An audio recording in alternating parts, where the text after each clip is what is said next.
¿Por qué Rusia está invadiendo Ucrania?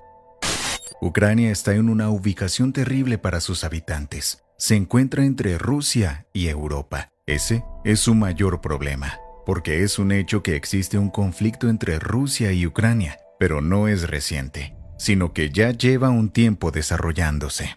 Rusia considera que Ucrania es parte de su historia y, por lo tanto, es impensable que se separe de ella. Para entender qué pasa ahora, debemos volver a lo que pasó en la Segunda Guerra Mundial.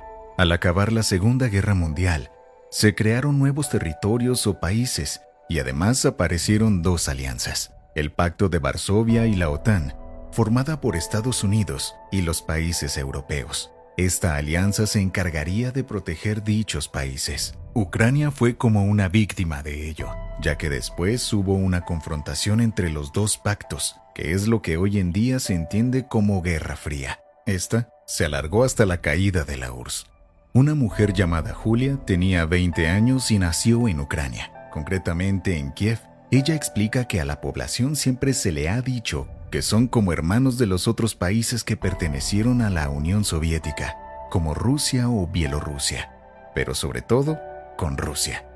Además, Rusia es vista como la hermana mayor de Ucrania, aunque para Julia esto no es así, ya que hay que tener en cuenta que Kiev, la capital de Ucrania, fue fundada mucho antes que Moscú, la capital de Rusia.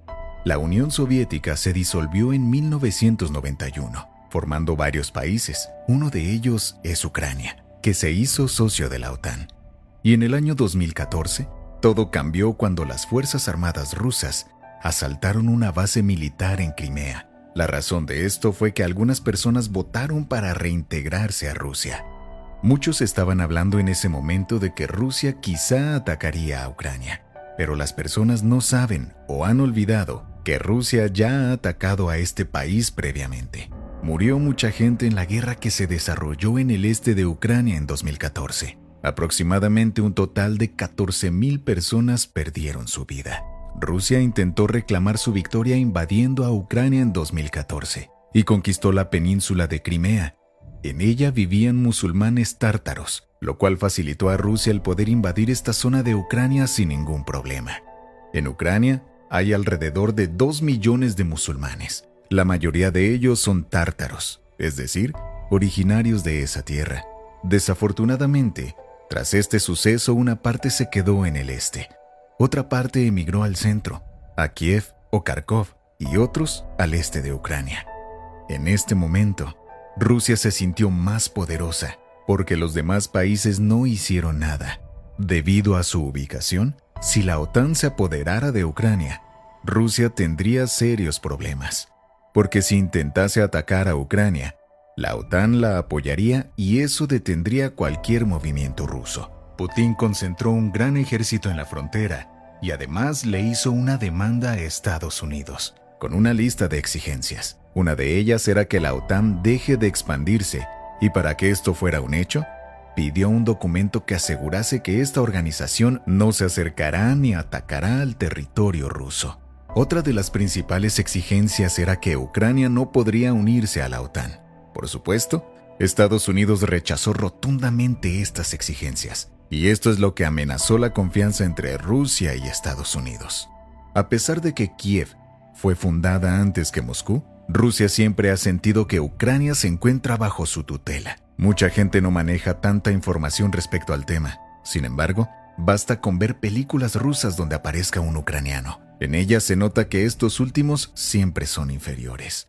En el este de Ucrania, justo en su frontera con Rusia, es donde se desarrolló el conflicto en 2014. Para ser más precisos, en Donbass. Ahí, mucha gente perdió la vida. Actualmente, todos los que residen en esta zona viven aterrorizados. Cabe mencionar que en 2014 algunos ucranianos de origen ruso, que nunca se mostraron de acuerdo con dejar de pertenecer a Rusia, obtuvieron apoyo del ejército de este país y lucharon contra los ucranianos. Pero después de algunas batallas y negociaciones, se anunció el nacimiento de dos nuevos países, la República de Lugansk y la República de Donetsk. Luego de esto se estableció el alto al fuego. Ahora Rusia trata de controlar estos dos países persiguiendo al ejército ucraniano a la espera de cualquier oportunidad que les sirva como excusa para invadir Ucrania y empezar la guerra. Las consecuencias de esto son lamentables, pues muchos inocentes que solo desean vivir en paz corren peligro. Debemos entender que la vida de todos los humanos debe estar por encima de cualquier deseo o ambición que tengamos. Gracias por ver nuestro video. Hasta la próxima, amigos.